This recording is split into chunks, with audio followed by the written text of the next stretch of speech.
Your nan could darn a sock by firelight, tot up the week's shopping without a till, and have the coal fire roaring before school without wasting a single match. She learned every bit of it before her 15th birthday. Today, most grown adults would struggle with 3 skills on this list. These weren't hobbies. They were survival, drilled into every British child by parents who'd known real hardship. Stick around, because number 4 was so ordinary back then that forgetting it would have shamed the whole street. Let's count down from 25. Number 25. Darning a sock. Before you could bin a pair of socks for a hole in the heel, you learned to mend it, and you learned young. By 9 or 10, most children could thread a darning needle and stretch the worn patch over a wooden mushroom, that smooth little tool kept in every sewing box. The trick was the weave, rows of thread laid one way, then woven back through the other, building a patch strong enough to survive another winter of hobnailed boots. Wool cost a few pence a skein, and a good pair of socks was worth saving. Mothers inspected the work, unpicking any darn that bunched or pulled. Children grumbled over the tedium, squinting by lamplight after tea. Yet the skill meant no foot ever went cold for want of a spare pair, and no penny was wasted on what a needle could fix. Number 24. Lighting the coal fire. The first one up on a frosty morning lit the fire, and more often than not, that was a child. There was no thermostat, no switch. You raked out yesterday's cold ashes, laid a nest of crumpled newspaper, built a wigwam of kindling over it, then balanced small lumps of coal on top without smothering the flame.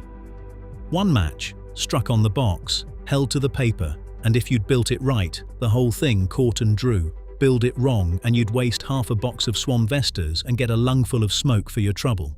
100 weight of coal from the coalman cost a few shillings and had to last. Getting the fire going before the rest of the house stirred was a quiet point of pride, and the warmth that followed felt earned. Number 23. Reading the clock face. Long before a phone told you the time in glowing numbers, a child had to read the hands of a clock and understand what they meant. 15:15, 20 to 7:30. The language of the mantel clock was learned by 5 or 6, drilled at school with cardboard clock faces and moving hands. You learned that the little hand crept while the big hand marched, that 10 to 3 meant the minute hand sat where the 8 was. Get it wrong and you were late for school, and lateness was a caning offence in many classrooms. There were no digital shortcuts. Church clocks, station clocks, the wireless pips at the hour, all of it demanded you could look at a circle of numbers and instantly know your place in the day. Ask a room of adults today to read a clock with no digits, and watch how many hesitate. Number 22. Mental arithmetic in pounds, shillings, and pence. This was the sum that would defeat most people alive today. Before decimalisation in 1971, Britain ran on 12 pennies to a shilling and 20 shillings to a pound, and children handled it in their heads. A pound of sausages at 1 and 3p, a loaf at 4p halfpenny, a quarter of tea, all added up on the walk to the shop and checked against the change in your palm. By 10, a child sent on the messages could tally a full basket and know to the farthing whether the shopkeeper had shortchanged them. Schools drilled it relentlessly, chanting tables and working sums on slates. There was no calculator, no phone, just a sharp mind and the certain knowledge that being caught out cost real money. Hand a modern adult 12p to a shilling and most simply freeze. Number 21.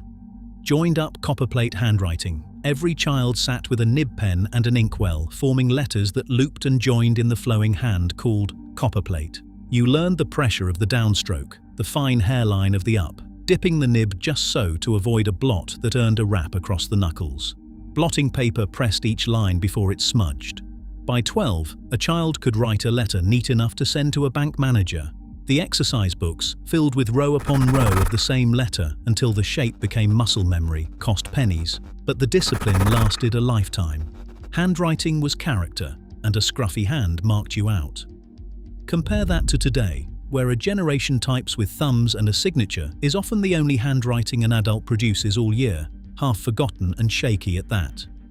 Number 20. Sewing on a button. A button hanging by a thread was not a reason to throw a shirt away, it was a job to be done before school.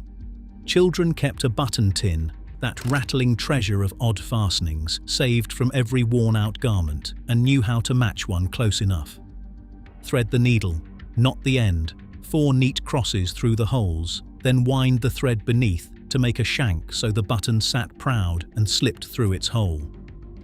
Boys learned it as readily as girls, because a soldier or a sailor mended his own kit and the training started at home. It took 2 minutes and saved a garment worth a week's pocket money. Today, a missing button sends many an adult to a tailor, or worse, to the bin, a skill their grandparents mastered before they'd learned their times tables. Number 19. Making a bed with hospital corners. A properly made bed was a discipline, not a chore, and children were taught to do it right. Sheets were flat, no fitted elastic to do the work for you, so you learned the hospital corner. Tuck the foot, lift the side, fold the overhang into a crisp diagonal, tuck again until the sheet was tight enough to bounce a penny. Blankets layered over, the top sheet folded back just so, the whole thing smooth as a drum. Mothers inspected, and a sloppy bed was stripped and remade until it passed. In houses where money was tight and appearances mattered, a well-made bed spoke of a well-run home. The skill carried straight into national service, where a badly made bunk earned a sergeant's fury. Watch most adults today wrestle a duvet into a cover and you'll see a skill quietly lost. Number 18. Polishing shoes to a shine. Sunday shoes gleamed, and it was the children's job to make them so. A tin of kiwi polish, a soft brush, an old cloth, and elbow grease turned scuffed leather into a mirror. You learned to work the polish in circles, let it dry to a haze, then buff hard until you could see your face in the toe. The real artists spat on the leather and worked a bull shine that dazzled. A tin cost a few pence and lasted months. Scuffed shoes to school marked a child as neglected, so the ritual mattered. Fathers back from the forces passed the technique down like a trade secret. Today, a great many adults own trainers they've never cleaned in their lives, and a proper mirror shine, once expected of any 10-year-old, has become something close to a lost art. Number 17. Cycling for miles alone. A child of 8 or 9 thought nothing of riding a bicycle 5, 10, 15 miles from home with no adult, no phone, and no way to call for help. You knew the roads, read the weather, and learned to fix trouble yourself because there was no one coming. Bikes were often hand-me-downs, too big, brakes worn, but they meant freedom, delivering messages, visiting cousins, exploring lanes until the light went. Parents waved you off with a jam sandwich and an instruction to be back by dark. The road sense this built was extraordinary, judging traffic, reading junctions, minding the horse and cart as readily as the motor car. Modern children are driven 3 streets to school, and many adults would balk at a 15-mile ride on quiet country roads that a 50s 9-year-old took as an ordinary Tuesday. Number 16. Mending a puncture. A flat tire didn't end the journey, it just meant getting your hands dirty. Every child who owned a bike carried a puncture repair kit in a little tin and knew the drill by heart. Tire levers to prise the rubber, pump a bit of air to find the hiss or the bubbles in a puddle. Rough the spot with the sandpaper, spread the rubber solution, wait for it to go tacky, then press the patch firm and hold. Dust it with chalk, refit, reinflate. The whole repair cost next to nothing and took 10 minutes at the roadside. A kit cost 6pence and mended a dozen holes. It was expected knowledge, as basic as tying a shoelace. Today, a puncture sends most adults to a bike shop or leaves the bike rusting in the shed. A simple repair their grandparents did before they'd left primary school. Number 15. Blackleading the range. The kitchen range was the heart of the home, and keeping it gleaming was often a child's Saturday task. You'd rake it cold, brush away the ash, then work black lead paste into the iron with a stiff brush and buff it to a dull silver-black sheen.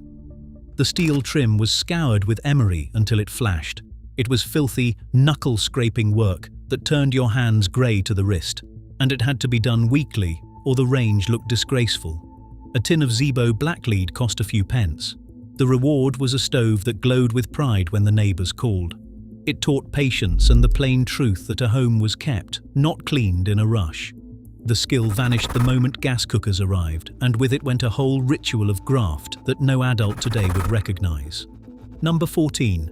Doing the laundry by hand. Wash day was Monday, and it was a battle every child was drafted into.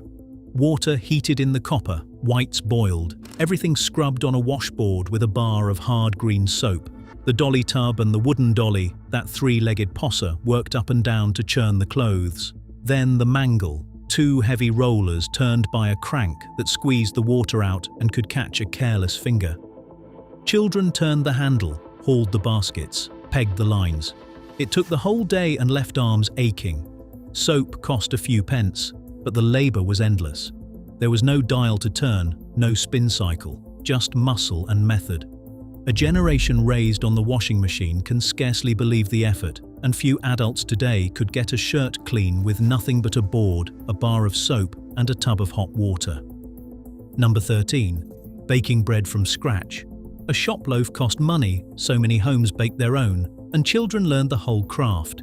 You measured the flour, rubbed in the lard, mixed the yeast with warm water and a pinch of sugar until it frothed. Then, the kneading, 10 minutes of pushing and folding until the dough turned smooth and springy before setting it to prove by the warm range.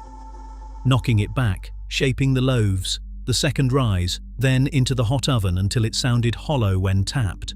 The smell filled the house and told the whole street that bread was rising. A child of 12 could turn out a week's loaves and a batch of scones besides. Flour was cheap, effort was free. Today, a bread machine does the work or the supermarket does it for you, and the feel of properly kneaded dough is knowledge most adults have never held in their hands. Number 12. Growing your own veg. Nearly every family had a plot, an allotment, or a strip of back garden, and children worked it from the moment they could hold a fork. You learned to dig over the soil, sow seed in straight drills, thin the seedlings, earth up the potatoes, and stake the beans. You knew when to lift onions and how to store them in nets over winter. This wasn't a hobby, it was food on the table, and a good crop of spuds and greens meant the family ate through the lean months. Seeds cost pennies, and the dig for victory spirit outlasted the war by decades. Children learned the seasons, the weather, and the patience of waiting for things to grow. Ask a modern adult to grow a row of carrots from seed, and many wouldn't know which way up the seed goes, let alone how to keep the slugs off. Number 11. Bottling fruit and making jam. When the fruit came in glut, nothing was wasted, and preserving it was a skill passed straight to the children. Blackberries, plums, damsons, gooseberries, all boiled up with sugar and tested for a set by dropping a little on a cold saucer and pushing it with a finger to see it wrinkle. Then the hot jam poured into scalded jars, sealed with waxed discs, labelled and stored on the pantry shelf to last the year. Bottling was fiddlier still, packing fruit into Kilner jars, covering with syrup, and heating to seal the lids with a satisfying pop. Sugar was the only real cost, and a hedgerow of free blackberries filled a dozen jars. Children learned it at their mother's elbow, sticky to the wrist. Today, jam comes in a jar from Tesco, and the knowledge of how to make a set from scratch has all but disappeared. Number 10. Plucking and drawing a chicken. Here's where the modern stomach turns. A chicken didn't arrive shrink-wrapped and boneless. It arrived with feathers, feet, and innards, and a child was expected to deal with it. You plucked it while still warm, pulling the feathers with the grain so the skin didn't tear, saving the down for pillows. Then singeing the last stubble over a flame. Then drawing it, reaching in to remove the innards whole, keeping the giblets for gravy and stock, nothing thrown away. It was messy, smelly work, and squeamishness earned you no sympathy. A hen past laying became Sunday dinner, and knowing how to prepare it was simply part of feeding the family. Children as young as 10 did it without a second thought. Confront most adults today with a whole feathered bird, and they wouldn't know where to begin, a task their grandparents handled before they'd reach secondary school. Number 9. Skinning and jointing a rabbit. Rabbit was cheap meat, often free if someone in the family could catch one, and preparing it was expected knowledge. You learned to skin it in one clean pull, the pelt often kept and sold to the rag and bone man for a few coppers, then jointing it with a sharp knife, finding the sockets rather than hacking through bone, so the pieces cooked evenly in the pot. A single rabbit stretched into a stew that fed a family, with the bones simmered after for broth. Children watched, then did it themselves, learning the anatomy by hand. It was ordinary, unremarkable, a Tuesday chore. The idea that meat came from an animal was never hidden from them. Today the skill is gone entirely, and the sight of a whole rabbit would send most adults reeling. Yet it was once a task set to a child without a second thought. Number 8. Knitting a jumper. Wool was warmth, and a child who could knit could clothe themselves. By 10 or 11, many could follow a pattern, casting on, working the stitches, turning a heel on a sock, shaping a sleeve. Boys learned it too, especially in wartime, knitting scarves and balaclavas for the troops. You learned to read a pattern like a code, to count rows, to pick up a dropped stitch before it laddered the whole piece. Wool was unravelled from old worn jumpers and wound into fresh balls. Nothing bought new if it could be reused. A full jumper took weeks of evenings by the fire, needles clicking through the wireless programs. It was cheaper than buying and warmer than anything in the shops. Today, knitting is a niche craft, and the notion that a child might knit their own school jumper belongs to another world entirely. Number 7. Splitting kindling and laying a fire. Before you could light a fire, you had to make the makings, and children were sent to chop the kindling. A hatchet, a block, and an armful of old crates or driftwood split down into thin sticks, fine enough to catch a flame. You learned to swing the axe true, to read the grain, to keep your fingers clear of the blade. Then the laying, paper, kindling, coal, built in the right order so air could draw through. A bundle of kindling saved from being bought was a few pence kept in the family purse. It was a daily job, done before school in winter, and doing it badly meant a cold house. The axe was handed to children young, with a warning and a watchful eye. Today, few adults own an axe, fewer could split a log, and the whole quiet craft of building a fire that draws has slipped away. Number 6. Reading a map and finding your way. There was no voice telling you to turn left in 200 yards. A child learned to read the land itself, to follow a folded ordnance survey map, to know the points of the compass by the sun and the church spire. You memorized the route to the next village, judged distance by the ache in your legs, and asked directions when the path forked. Scouts and guides drilled it into badges, but most children learned it simply by being sent somewhere and told to find their way. Getting lost taught you to pay attention. By 12, a child could walk or cycle to a market town miles off and find the way home again in the dark. Hand a modern adult a paper map with no blue dot and no signal, and watch a skill that every child once carried in their head quietly fail them. Number 5. Writing a proper letter. The letter was how you spoke across distance, and children were taught to write one correctly. Your address top right, the date beneath, the correct greeting, the careful body and the right sign-off. Yours sincerely for a name, yours faithfully for a stranger, and woe betide the child who muddled them. You learned to set out a page neatly, to spell without a machine to catch you, to say what you meant with courtesy and clarity. A stamp cost a penny or two, and a well-written letter could secure a job, thank a relative, or comfort a soldier abroad. Schools taught it as a serious discipline. The thank you letter after Christmas was non-negotiable. Today, communication is a hasty text of abbreviations, and asked to write a formal letter by hand, many adults simply don't know the form their grandparents mastered before 15. Number 4. Reciting from memory. This is the one that would shame most rooms today. Children learned by heart, times tables up to 12 chanted until they were reflex, and poetry, whole poems, stanza after stanza, recited standing by the desk. Kings and queens in order, capital cities, the catechism, all committed to memory through sheer repetition. Get a line wrong, and you started again. It built a mind that could hold and retrieve, that didn't reach for a device at the first question. A 12-year-old could recite the charge of the Light Brigade from start to finish and multiply 13 by 7 without pausing. There was no cost but effort, and the effort forged something lasting. Today, adults reach for a phone to work out a 15% tip, and the idea of holding a long poem in the head, once ordinary for any schoolchild, seems almost superhuman.